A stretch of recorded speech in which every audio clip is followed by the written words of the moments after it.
வணக்கம் வாங்க.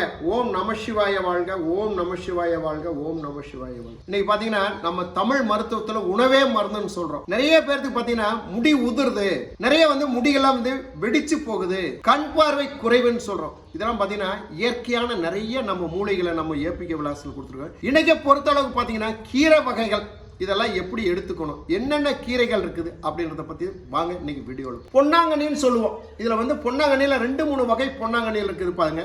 இன்னைக்கு பொறுத்தளவுக்கு பொறுத்தீங்கன்னா வெள்ளை பொன்னாங்கண்ணின்னு சொல்லுவோம். பாருங்க எப்படி இருக்குன்னு பாருங்க. இது இலைகள், பூக்கள், தண்டுகள் எப்படி இருக்குன்னு கீரைகளுடைய வடிவத்துல பாத்துங்க. மார்க்கெட்ல கண்டிப்பா கிடைக்கும். பொன்னாங்கண்ணி கீரை கட்டுக்கட்டா கிடைக்கும். ஒரு கட்டு 10 ரூபா 15 ரூபாய்க்கு மார்க்கெட்ல கிடைக்கும். இது தலை பாத்தீங்கன்னா இலைன்னு சொல்லுவோம், தலைன்னு சொல்லுவோம். கீரை விரல் வடிவத்தில் தாங்க வரும். நல்லா முத்தி போயிடுச்சுன்னா நல்ல விரல் வடிவத்தில் வரும். நாளடைவில் சுருங்கி இருக்கும். பூக்கெல்லாம் வெள்ளை வெள்ளையா இருக்கும். இதுதான் பொன்னாங்கண்ணின்னு சொல்லுவோம். இது பாத்தீங்கன்னா நிறைய நீர் ஓடைகள், நிறைய தண்ணி இருக்கிற சைடு வாய்க்கால் வரப்புன்னு சொல்லுவோம். அந்த ஓடைகள்ல நிறைய அந்த மாதிரி படர்ந்துருக்கும். முடிந்த அளவுக்கு பாத்தீங்கன்னா இந்த பூ பூக்கிறதுக்கு முன்னே இந்த இலைகள்லாம் பறிச்சுக்கணும். கீரைக்கு அற்புதமான ஆற்றல். இது உணவா மருந்து எடுத்துக்கணும். இந்த கீரைகளை நம்ம எப்படி பயன்படுத்தணும் அப்படின்னும் போது நான் சொல்றேன். எல்லாமே கம்ப்ளீட்டா நீர்ல கிளீன் பண்ணிட்டு இந்த கீரைகளாம் பொரிச்சு நம்ம எப்படி கீரை பொரியல் எப்படி பண்றோம் அப்படின்ற மாதிரி பாத்தீங்கன்னா வேக கூடாதுங்க. நமக்கு சின்ன வெங்காயம், வரமிளகா இது மட்டும் இருந்தா போதுங்க, வேற ஒண்ணு வேண்டாங்க. நம்ம கீரை கட் பண்ணி போட்டு லேசா எண்ணெய் ஊற்றி இது பண்ணிட்டு கீரைகளை சின்ன சின்ன கட் பண்ணி தண்ணியில் நினைச்சு டிப் பண்ணிட்டு கீரையை ட்ரையா வணக்கணுங்க. ட்ரையா வறுத்து எடுத்துக்கிட்டு இந்த கீரைகளை எடுக்கிறீங்கன்னா கண் பார்வையில இருந்து ரிலீவ் ஆகலாம், மலச்சிக்கல் இருந்து ரிலீவ் ஆகலாம், பைல்ஸ்ல இருந்து ரிலீவ் ஆகலாம், முடி உதரத்துல இருந்து ரிலீவ் ஆகலாம். இந்த பொன்னாங்கண்ணிக்கு அவ்வளவு ஆற்றல் உண்டு. தோல் வியாதி குணப்படுத்தக்கூடிய ஆற்றல் உண்டு. அடுத்தது பாத்தீங்கன்னா முடி உதிராம இருக்கிறதுக்கு பொன்னாங்கண்ணி ஆயில் தயார் பண்ணணும். இந்த பொன்னாங்கண்ணி ஆயில் எப்படி பண்ணணும்னு பண்றது நம்ம வீடியோவில் தனியாக கொடுத்துருக்கிறேன். பார்க்காத நம்ம சப்ஸ்கிரைபர் உள்ளார போய் பொன்னாங்கண்ணி தைலத்தை எப்படி பயன்படுத்தலாம், எப்படி இதை தயார் பண்ணலாம் அப்படின்றது உள்ள இருக்குது, அதை எடுத்துங்க. இந்த பொன்னாங்கண்ணி தைலத்தை பொறுத்த அளவுக்கு டெய்லி ஒரு அரை ஸ்பூன் 1/4 ஸ்பூன் டெய்லி தேய்ச்சிட்டு வந்தீங்கன்னா முடி கருமையா மாறுங்க. நீ இயற்கையான முறையில் எப்படி நம்ம முடி இருக்குதோ அந்த மாதிரி பண்ணிக்கலாம். முடி உதிராதுங்க, முடி வெடிக்காது, முடி செம்பட்டி ஆகாது. பொன்னாங்கண்ணி தைலம் நீங்களே தயார் பண்ணி நீங்களே தலை தேய்க்கிறது ஒரு சிறப்பான ஒரு விஷயம்னு சொல்றேன். அதே மாதிரி பொன்னாங்கண்ணியை பார்த்தீங்கன்னா சட்னியை எடுத்து வச்சு இட்லி தோசைகளுக்கு சட்னி எடுத்துட்டீங்கன்னா இது உள்மருந்தான்னு சொல்றோம். மூலத்தை முற்றிலும் குணப்படுத்த கொடுத்து பொன்னாங்கண்ணி கீரைக்கு அற்புதமான ஆற்றல். தோல் வியாதிகள் ரிலீவ் பண்ணக்கூடிய பொன்னாங்கண்ணியுடைய ஆற்றல் உண்டுங்க. உப்பு சத்து இருக்கிறவங்களும் கீரைகள் எடுத்துக்கலாம். பிபி சுகர் இருக்கிறவங்களும் கீரைகளை எடுத்துக்கலாம். கீரைகளை எடுக்கிற மலத்தை இலக்கி வெளியில கொண்டு போடக்கூடிய ஆற்றல் உண்டு. எல்லா கீரையும் எடுக்கலாங்க. இந்த கீரை தான் சாப்பிடணும்னு கிடையாது. கிடைக்கக்கூடிய நாட்டு வகைகள் கீரைகள் தொய்யக்கீரை, பண்ணக்கீரை, தும்பக்கீரை, அரைக்கீரை, முளக்கீரைன்னு சொல்லுவோம், வெந்திக்கீரைன்னு சொல்லுவோம். இதெல்லாம் ஈஸியான ஒரு மெத்தேடு. இது உணவா மருந்து எடுத்துங்க. இதெல்லாம் எடுக்கும்போது தோல்வியாதிலிருந்து ரிலீவ் ஆகலாம், மலச்சிக்கல் இருந்து ரிலீவ் ஆகலாம், பைல்ஸ் உற்பத்தி ஆகாம நம்ம உடலை பார்த்துக்கலாம். இந்த மாதிரிலாம் எடுத்துக்கலாங்க. இன்னைக்கு பொறுத்தளவுக்கு பாருங்க, நம்ம தோட்டத்தில் வெங்காயம் நானே நல்லா பயிர் பண்ணி வச்சிருந்தேன். இன்னைக்கு வெங்காயத்தை பறிச்சு வச்சிருக்கிறேன். நம்ம வெங்காயம்னு ஒரு ஈஸியான ஒரு வார்த்தையை சொல்லிட்டோம். இது சளிக்கு ஒரு அற்புதமான ஆற்றல் வெங்காயம். 2 வெங்காயத்தை, பச்சை வெங்காயத்தை கொட்டி மென்று சாப்பிட்டீங்கன்னு வச்சுங்க, எப்பேற்பட்ட சளி கோலையாக இருந்தாலும் வித்தின் செகண்டுக்குள்ளார வெளியில் வந்துடும். யார் ஒருத்தருக்கு ஃபீவர் அதிகமாக இருந்தாலும் சரி, வெங்காய சாறு தேன் கலந்து உள்ளுக்குள்ளார எடுத்துக்கிட்டிங்கன்னா கோலை வெளியில் ஃபீவர் ரிலீவ் ஆகும். சின்ன வெங்காயத்தையும் ஒரே ஒரு மிளகு இடித்து தேன் கலந்து உள்ளுக்குள்ளார எடுத்துகிட்டு இருந்தீங்கன்னா வர இரும்புல இருந்து ரிலீவ் ஆகிக்கும். இந்த மாதிரி நிறைய விஷயங்கள் இருக்குது. சின்ன வெங்காயம். ரெண்டாவது பார்த்தீங்கன்னா முடி வெட்டு, புழு வெட்டுன்னு சொல்லுவோம். இந்த சின்ன வெங்காயத்தை 2ஆ பொளந்துட்டு நல்லா இப்படி தேய்ச்சிட்டு வந்தீங்கன்னா இந்த புழு வெட்டுல இருந்து ரிலீவ் ஆகும். உணவே மருந்துங்க. வெங்காயத்துக்கு அவ்வளோ ஒரு ஆற்றல் உண்டு. நம்ம காய்கறி நம்ம தோட்டத்திலிருந்து நம்ம பயன்படுத்திக்கிறது காய்கறி வெண்டைக்காங்க. இந்த வெண்டைக்கான்னு சொல்றதுக்கு ஒரு ஈஸியா இருக்கும். ஆனா இது வெண்டைக்காய் வளவளப்பான ஒரு விஷயம். இது நாட்டு வெண்டைக்கான்னு சொல்லுவோம். இதுல பாத்தீங்கன்னா 2 வகை நாட்டு வெண்டைக்காயில பாத்தீங்கன்னா இந்த வெள்ளை கலர் ஒன்று இருக்கும், இந்த சிகப்பு கலர் இருக்கணும்.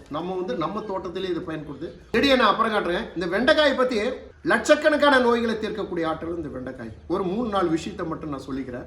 ஏன்னா வீடியோ லென்த்தா போகக்கூடாது, ஈஸியா இருக்கணும்னு நமக்கு மக்கள் நிறைய சொல்லியிருக்காங்க. இந்த வெண்டைக்காயை பொறுத்தளவுக்கு பார்த்தீங்கன்னா மலத்தை இலக்கி வெளியில கொண்டுட்டு போகும். பைல்ஸே வராது. இந்த வெண்டைக்காய் எடுக்கிற வரைக்கும் பைல்ஸ் வராது. மலத்தை இலக்கி கொண்டுட்டு போகும்.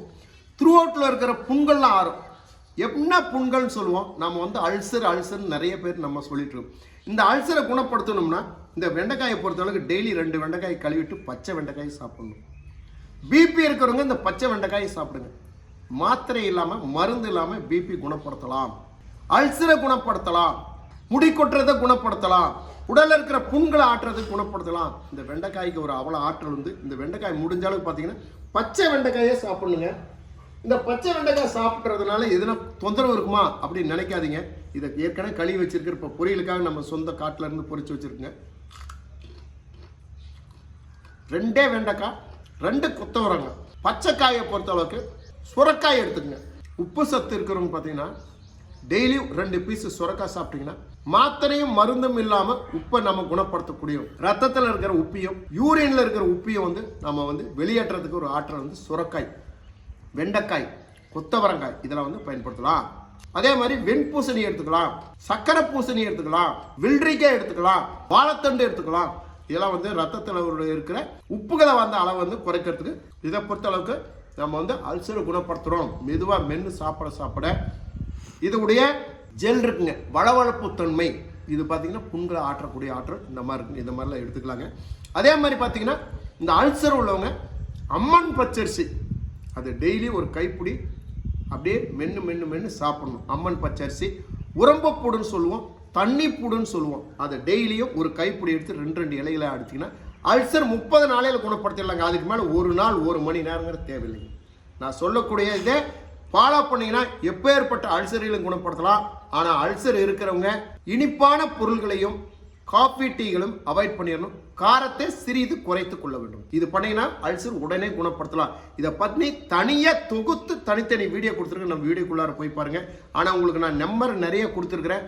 சந்தேகங்கள் ஏற்பட்டால் என்னை கூப்பிட்டு நீங்கள் தொடர்பு கொள்ளலாம். அதே மாதிரி மாத்திரை வேணும் மருந்து வேணும்னு தயவுசெய்து என்னை வந்து கேட்கக்கூடாதுங்க. நான் யாருக்கும் வந்து மாத்திரை மருந்து விற்கிறது கிடையாதுங்க. யாரையும் நான் கூப்பிட்றது கிடையாது. யாருக்கும் நான் சிகிச்சை கொடுக்கறத இது ஒரு சோசியல் ஒர்க்காக பண்ணிட்டு இருக்கிறேன்.